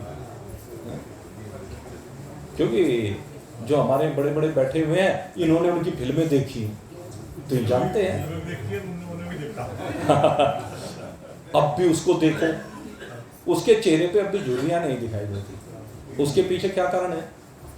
उसके पीछे भाई कारण है, आजकल कुछ ऐसे प्रोसेस हो गए हैं। वो हमारी बेटी जो इसी फील्ड में काम कर रही है, तब हमें पता चला। हमारी बेटी जो डॉक्टर है, वो यही काम कर रही है। वो ऐसे ऐसे इंजेक्शन लगने लगे, जहां भी झुर्री पड़ती है वो वहीं पे इंजेक्शन घुसेड़ देते हैं, दवाई। और उससे क्या है कि वो जो चमड़ी झुर्री पड़ गई थी, वो फिर से ठीक हो जाती है। तो इसीलिए उनके चेहरे पर बुढ़ापा दिखाई नहीं देता।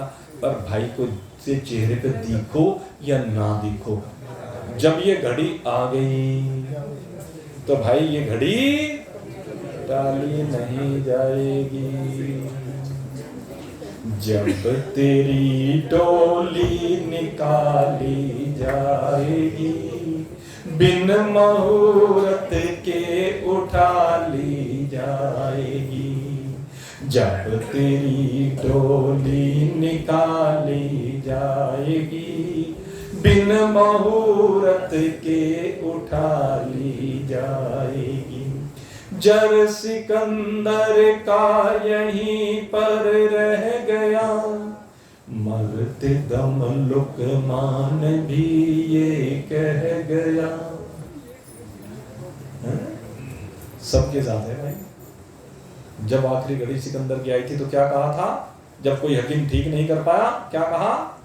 चले मेरी सारी दौलत जितनी मैंने लूट लूट करके इकट्ठी की है, मेरे जनाजे के आगे बिछा देना, और दूसरा काम क्या करना? कहने लगे मेरी अर्थी को कंधा ये वैद देंगे, हकीम देंगे, जो कि दावा करते थे किताबें खोल कर। कह दो उन वैदों डॉक्टरों हकीमों से, जो कि दावा करते थे किताबें खोल कर, ये जड़ी हरगिज न खाली जाएगी, बिन मुहूर्त के उठा ली जाएगी। कहने जो लुकमान आदि हकीम है ना, ये मेरी अर्थी को कंधा दें, जिससे जगत वाले देख लें कि कितने बड़े से बड़े डॉक्टर के पास चले जाओ, लेकिन जब आखिरी समय आ गया, अरे भाई बात क्यों करते हो, कथा में भी बात नहीं करनी चाहिए। क्या कहा?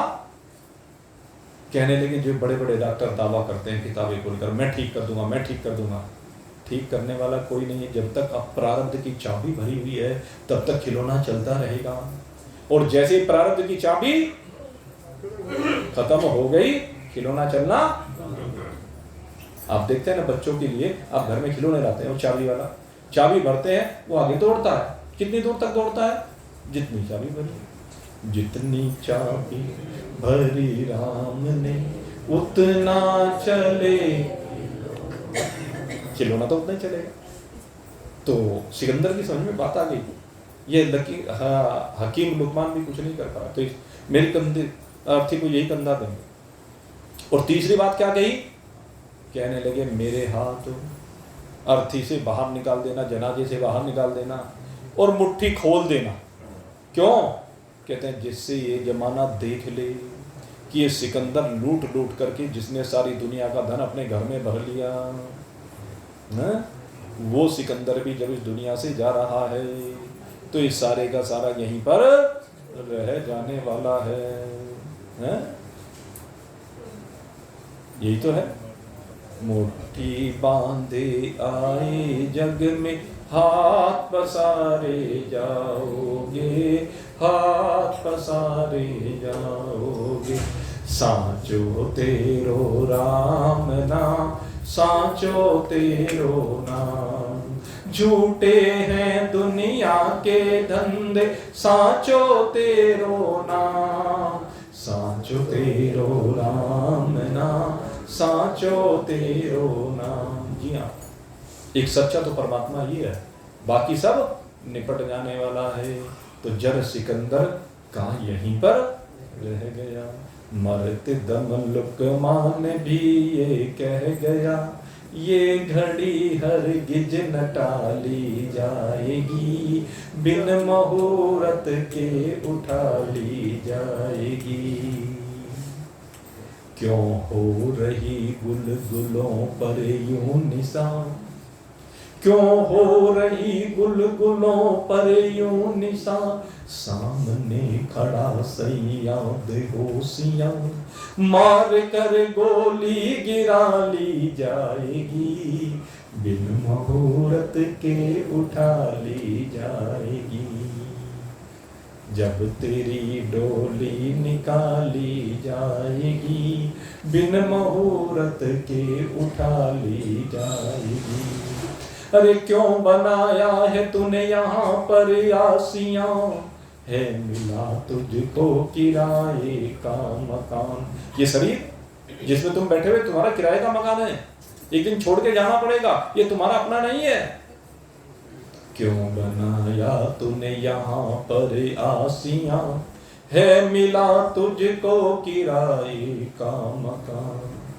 मार कर गोली गिरा ली जाएगी, बिन मुहूर्त के उठा ली जाएगी, बिन मुहूर्त के उठा ली जाएगी। जब तेरी डोली निकाली जाएगी, बिन मुहूर्त के उठा ली जाएगी। कैसे मुकरोगे वहां पर तुम जनाब। कहाँ? जब खाता खुलेगा, चित्रगुप्त खाता खोलेगा ना धर्मराज के दरबार में, तो वहां पर कैसे मुकरोगे वहां पर तुम जनाब, जब पर लोक में होगा हिसाब। कैसे मुकरोगे वहां पर तुम जना, जब परलोक में होगा हिसाब। कौन सा हिसाब? फिर वही पहली तहरीर निकाली जाएगी, सारे जीवन का चिट्ठा। फिर वही पहली तहरीर निकाली जाएगी। वहां ये कहने से काम नहीं चलेगा, मैंने नहीं किया जी, अजी वो तो भूल बस हो गया जी, अजी मुझे नहीं पता था कि ऐसा भी होता है। वहां कोई इफ एंड बट, कोई किंतु परंतु, लेकिन नहीं, कोई वकील नहीं खड़ा आपकी तरफ से, ये ध्यान रखना।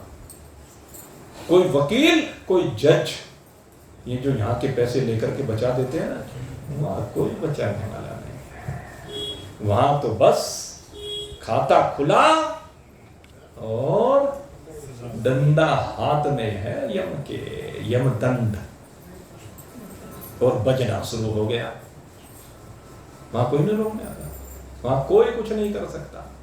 इसलिए कैसे मुकरोगे वहां पर तुम जना, जब परलोक में होगा हिसाब। और फिर वही पहली तहरीर निकाली जाएगी, बिन मुहूर्त के उठा ली जाएगी।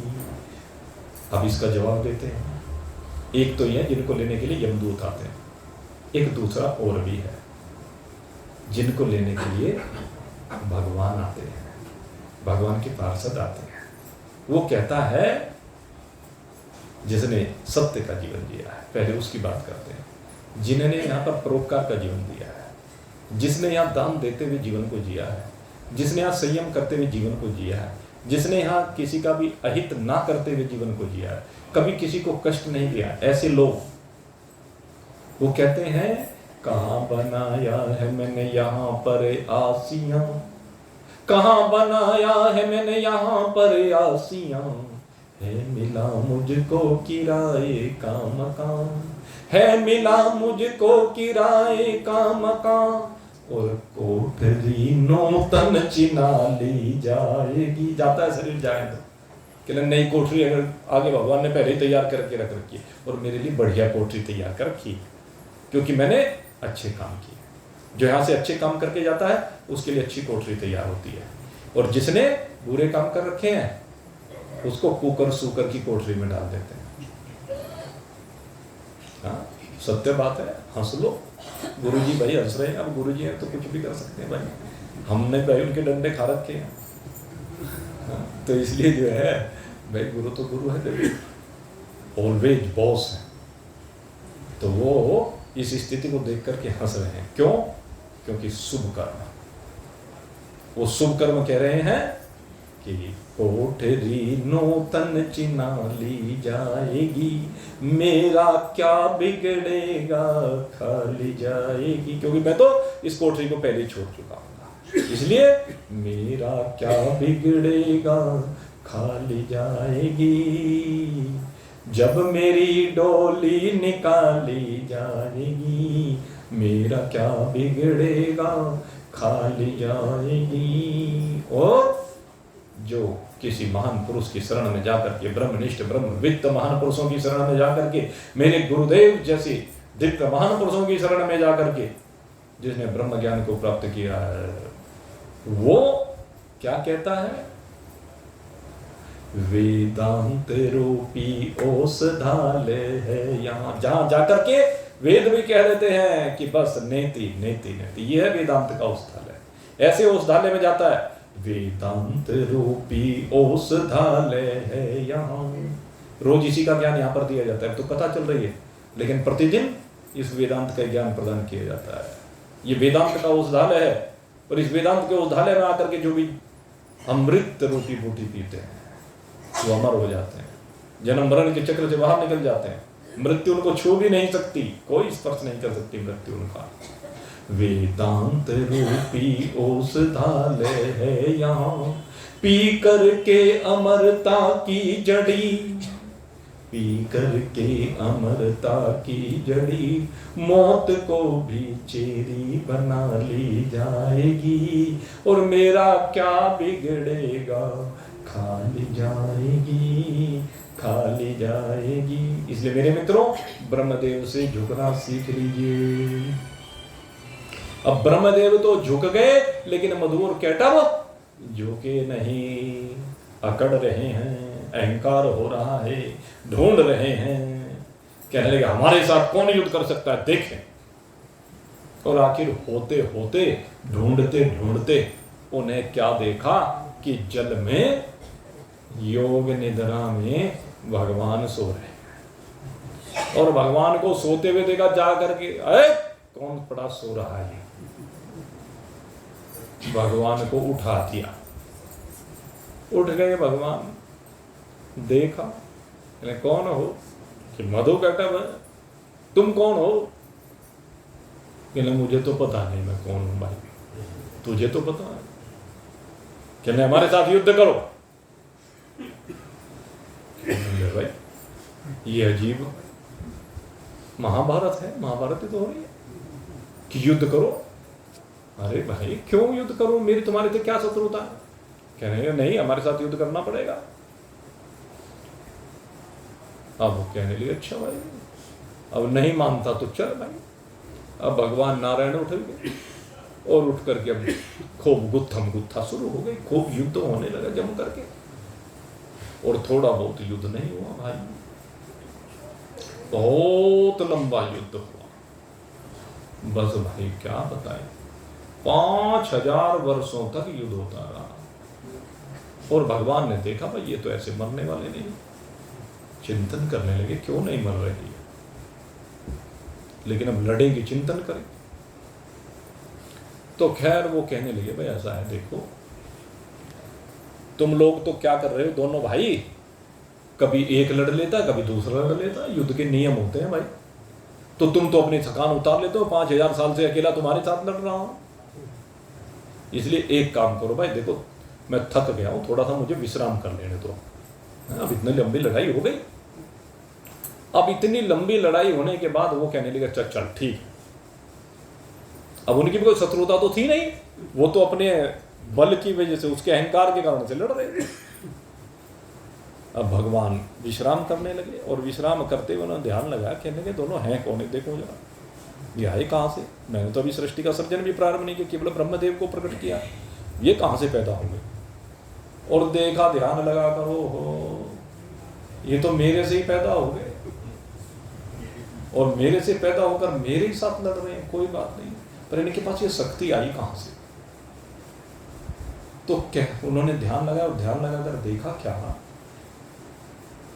कि इनको आकाशवाणी हुई, और आकाशवाणी होने पर इन्होंने उस शक्ति की उपासना, या देवी सर्वभूतेषु शक्ति रूपेण संस्थिता नमस्तस्यै नमस्तस्यै नमस्तस्यै नमो नमः। उस शक्ति की उपासना की, और उस शक्ति ने, जब इन्होंने उपासना की तो उस शक्ति ने इनको वरदान दिया।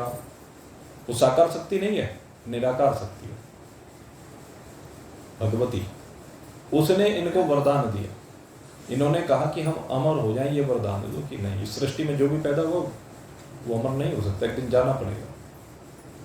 कहने लगे फिर एक काम करो, हमें ये वरदान दे दो कि हमारी मृत्यु हमारी इच्छा से हो, हमारी इच्छा के बिना अगर हमारी मृत्यु ना हो। जैसे भीष्म पितामह को वरदान दिया था शांतनु ने, तेरी मृत्यु तेरी इच्छा से होगी, तू जब चाहेगा तब लोक का त्याग करेगा। अकेले में हम क्यों इच्छा करेंगे, जब इच्छा मृत्यु का वरदान लिया। खैर कोई बात नहीं।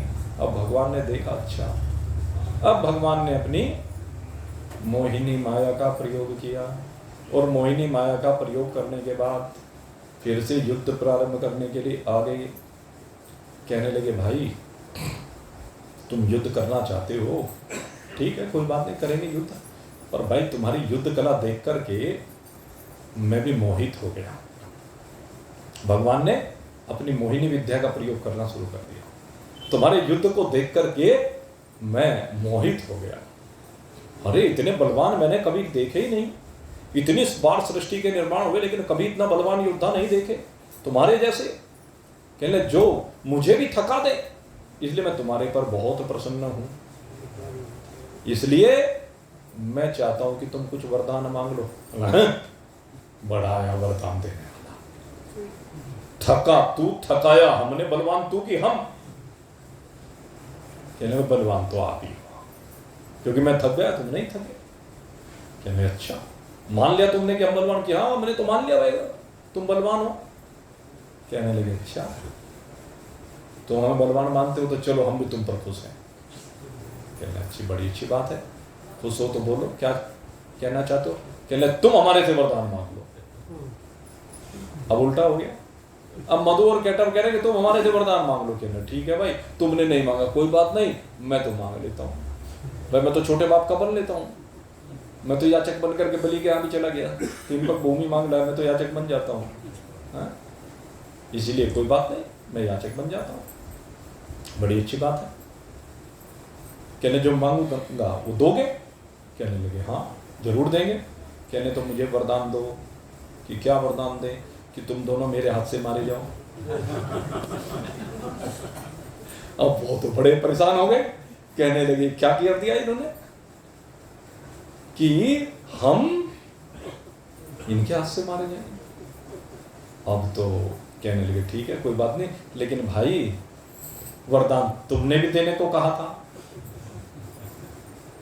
कहने हम वरदान मांगना चाहते हो?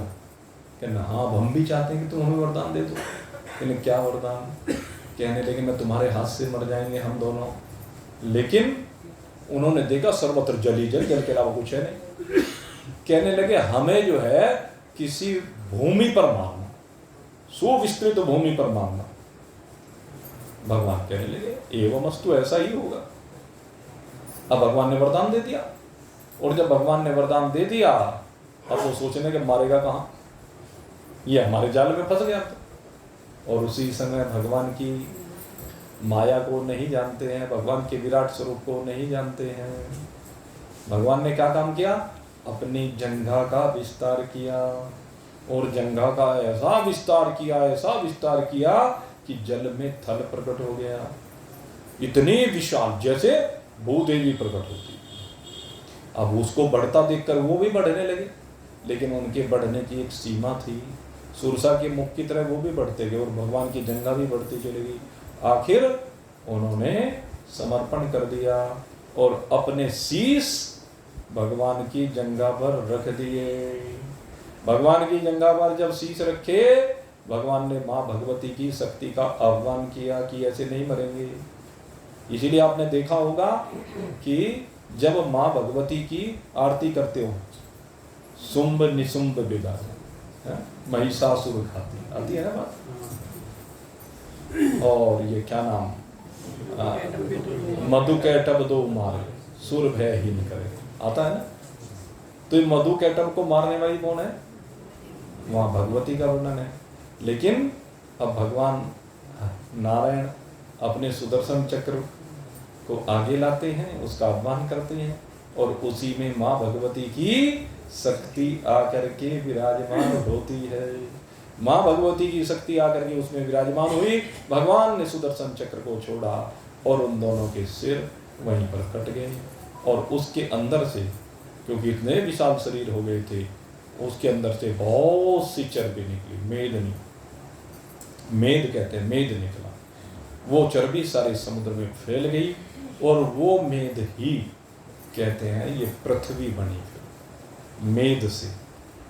तो ये मधु और कैटभ की चर्बी है धरती, उससे धरती का निर्माण हुआ है। तो एक कथा ये भी आती है।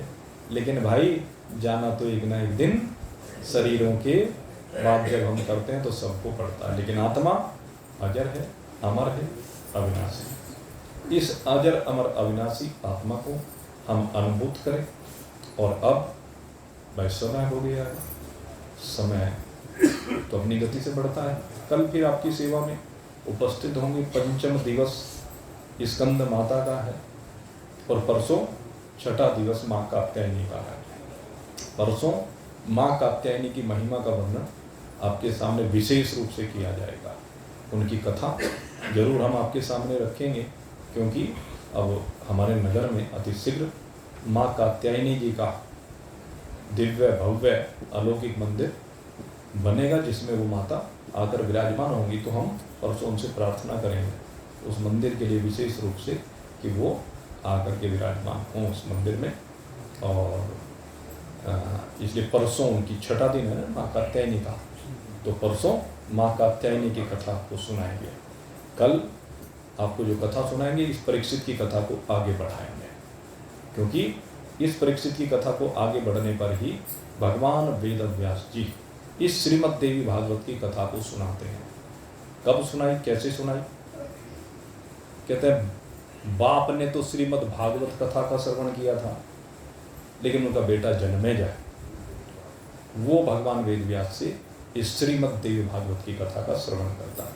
तो इस विषय को भी कल आपके सामने रखेंगे, और भी कुछ विषय हैं जो रखने का प्रयास करेंगे।